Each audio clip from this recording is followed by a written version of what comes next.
مصدق لما معهم نبذ فريق من الذين أوتوا الكتاب كتاب الله وراء ظهورهم كأنهم لا يعلمون۔ صدق اللہ العظیم۔ آیت نمبر 100 سے آج کا درس قرآن ہے، بلکہ 99 سے آج کا درس قرآن۔ اللہ تعالیٰ فرماتا ہے کہ وَلَقَدْ أَنزَلْنَا إِلَيْكَ آيَاتٍ بَيِّنَاتٍ، میرے محبوب پیغمبر ہم نے آپ پر روشن نشانیاں نازل کی ہیں، دلائل آپ کو دیے ہیں روشن، اور معجزات ہیں، دیگر دلائل ہیں، اور سب سے بڑا جو معجزہ ہے وہ قرآن ہے۔ فرمائے میرے محبوب پیغمبر ہم نے یہ آپ کو عطا کیا ہے۔ وَمَا يَكْفُرُ بِهَا، اس کا کوئی انکار نہیں کرتا، إِلَّا الْفَاسِقُونَ، مگر فاسق لوگ۔ فاسق کس کو بولا جاتا ہے؟ وہ انسان جو بدکار ہو، بعض مفسرین نے بدکار ترجمہ کیا، جس کو غیرت نہ ہو، غیرت مند نہ ہو، بے غیرت ہو، با غیرت نہ ہو، تو اس کو قرآن فاسق کہتا ہے۔ مطلب غیرت مند نہیں ہے، نہ اس کے اندر ایمان کی غیرت ہے، نہ حیا کی غیرت ہے۔ تو یہاں اللہ تعالیٰ فرما رہا ہے میرے محبوب پیغمبر آپ کے دلائل اور آپ کی نشانیوں کا کوئی انکار نہیں کرتا مگر صرف وہ جو فاسق ہو۔ اور اس کو اگر ہم عام لفظوں میں ترجمہ کریں تو معنی اور مفہوم یہ بنے گا کہ میرے محبوب پیغمبر کوئی بھی جڑا غیرت مند بندہ ہے اور تہاڈا انکار نہیں کر سکتا، تو جڑا تہاڈا اور تہاڈے معجزات دا انکار کرے تو پھر سمجھ جاؤ وہ غیرت مند نہیں ہے۔ اپنے سے بات نہیں کر رہا، قرآن کی بات ہے۔ فرمایا کہ نہیں کوئی کفر کرتا، اس سے انکار کرتا، مگر کہ فاسق انسان، بدکار انسان ہے۔ أَوَكُلَّمَا عَاهَدُوا عَهْدًا نَبَذَهُ فَرِيقٌ مِّنْهُمْ، فرمایا جب ان سے وعدہ لیا جاتا ہے، اب اللہ تعارف کروانے لگا ہے کہ فاسق ہوتا کون ہے۔ پہلے اللہ نے کہا محبوب پیغمبر آپ کا فاسق کے علاوہ انکار کوئی نہیں کرتا، اب اللہ تعارف کروانے لگا ہے کہ فاسق ہوتا کون ہے۔ فرمایا أَوَكُلَّمَا عَاهَدُوا، جب ان سے وعدہ لیا جاتا ہے کہ تم نے میرے محبوب کی ہر بات کو ماننا ہے، ہر بات پر عمل کرنا ہے، انکار نہیں کرنا، تو عَهْدًا نَبَذَهُ فَرِيقٌ مِّنْهُمْ، فرمایا ان میں سے کوئی نہ کوئی ایک گروہ ضرور جم پیندا ہے جڑا تہاڈیاں گلاں دا انکار کرن لگ پیندا ہے۔ کوئی ایک گروہ ضرور ہو جاتا ہے ایسا کہ جو محبوب آپ کا انکار کرنے لگ جاتا ہے، آپ کی شان کا، آپ کی عظمت و مقام کا انکار کرنے لگ جاتا ہے۔ بل اکثرہم لا یؤمنون، بلکہ اکثر ان میں ایمان والے نہیں ہیں۔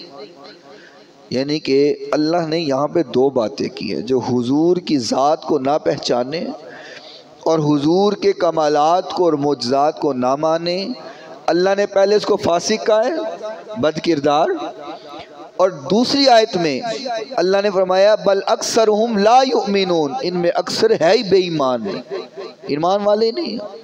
بھئی جس میں ایمان نہیں تو بے ایمان ہی ہوتا ہے نا، تو فرمایا لا یؤمنون، ان میں ایمان کوئی نہیں، وہ بے ایمان ہے۔ اب حضور کو نہ ماننے والوں کو اللہ نے پہلی آیت میں، آیت نمبر 99 میں بدکار کہا ہے، اور آیت نمبر 100 میں بے ایمان کہا ہے، کہ جو حضور کو نہیں مانتا۔ وَلَمَّا جَاءَهُمْ رَسُولٌ مِّنْ عِنْدِ اللَّهِ، فرمایا جب ان کے پاس کوئی رسول آ جائے، من عند اللہ، اللہ کی طرف سے، مصدق لما معہم، اور تصدیق کریں جو ان کے پاس پہلے سے موجود ہے، یعنی کہ یہودیوں کے پاس تورات موجود ہے اور عیسائیوں کے پاس انجیل موجود ہے، اور ان دونوں کی تصدیق کرنے والی کتاب ہے محبوب پر آنے والا قرآن۔ تو فرمایا جب رسول آ جائیں اور وہ تصدیق کریں جو ان کے پاس پہلے سے موجود ہے، تو نبذ فریق من الذین اوتوا الکتاب کتاب اللہ وراء ظہورہم، اللہ فرماتا ہے پھر اس کتاب کے آ جانے کے بعد ان کو پیٹھ پیچھے پھینک دیتے ہیں، اس انداز میں پھینک دیتے ہیں کہ کأنہم لا یعلمون، جیسے اس کو جانتے ہی نہیں۔ احکام آ گئے ہیں، حکم آ گیا ہے، محبوب کائنات علیہ السلام نے سنا دیا ہے، پیغام پہنچ گیا ہے، لیکن بھول جاتے ہیں۔ اور بعض مفسرین نے اس کا ترجمہ یوں کیا ہے کہ وہ اپنی کتابوں کو پس پشت پھینکتے ہیں۔ کیوں؟ کیونکہ ان کی کتابوں میں واضح طور پر حضور کا تعارف موجود ہے، آقا کے بارے میں ایک ایک بات لکھی ہوئی ہے، تورات میں بھی لکھی ہوئی ہے اور انجیل میں بھی لکھی ہوئی ہے۔ اور جب مسلمان ان سے کہتے ہیں ہاں بھائی تھوڑی کتاباں جو حضور دے بارے لکھے ہے تو مندے کیوں نہیں؟ حضرت عمر فاروق رضی اللہ تعالی عنہ، چونکہ ایمان لانے سے پہلے بھی دوستیاں تھیں یہود و نصارہ سے بھی،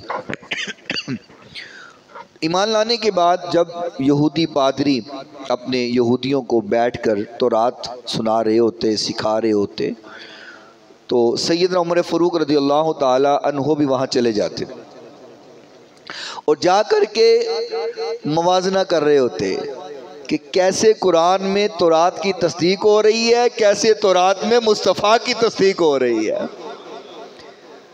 بیٹھ جاتے چپ کر کے، پادری تورات سنا رہا ہوتا تو آپ انیلسس کر رہے ہوتے، کمپیریزن کر رہے ہوتے کہ کتھے کتھے حضور دا ذکر تورات وچ آیا۔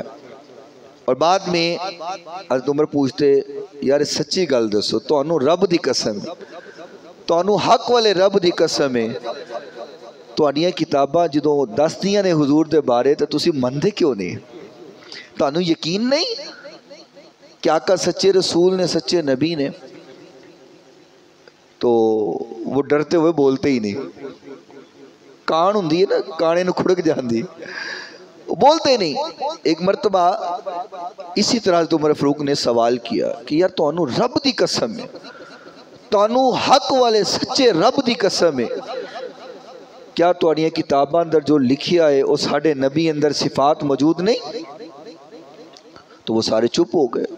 تو جو ان کا بڑا پادری تھا، ان کا سردار بھی تھا، تو اس کو حضرت عمر فاروق نے مخاطب کیا، فرمانے لگے تو بڑا علم والا ہے، تینوں سارا پتہ ہے، تینوں رب دی قسم جھوٹ نہ بولی، سچ دسی، سچ، کیا ساڈے نبی او نہیں جڑے تورات چ لکھے ہوئے نے؟ تے وہ کہنے لگا ہاں عمر اوہی نے جو ساڈی تورات چ لکھے ہے، نبی تے اوہی نے۔ تو میں فرماندے نے پھر تسی مندے کیوں نہیں؟ تے پھر وہ آڑے ٹالے کرن لگ پیا۔ اللہ اکبر۔ تو وہی اللہ تعالیٰ یہاں بھی فرما رہا ہے، فرمایا کہ رسول آ جائیں جو تصدیق کرتے ہیں، ان کے پاس پہلے سے جو چیزیں موجود ہیں، تو یہ اپنی کتابوں کو بھی پس پشت پھینک دیتے ہیں کہ ہمیں حق پھیلانا نہ پڑ جائے۔ کأنہم لا یعلمون، ایسے پھینکتے ہیں جیسے ان کو علم ہی نہیں ہے، جانتے ہی نہیں ہے، حالانکہ ان کو سارا علم ہے، حضور کے بارے میں بھی علم ہے، حضور کی صفات کے بارے میں بھی علم ہے، حضور کی شان کے بارے میں بھی علم ہے۔ اور قرآن مجید کے ایک اور مقام پہ اللہ تعالیٰ نے فرمایا میرے نبی یہ آپ کو ایسے پہچانتے ہیں جیسے اپنے سگے بیٹوں کو پہچانتے ہیں۔ پہچاننے کے بعد، جاننے کے بعد میرے پیغمبر پھر آپ کا انکار کرتے ہیں، پھر آپ کو چھوڑ دیتے ہیں۔ تو جو حضور کا دامن چھوڑ دے، اللہ نے کس قدر سخت الفاظ استعمال کیے ہیں پہلی دو آیتوں میں نے آپ کے سامنے رکھ دی ہیں۔ اللہ تعالیٰ ہمیں ہمیشہ حضور کے دامن سے وابستہ رہ کر زندگی گزارنے کی توفیق عطا فرمائے۔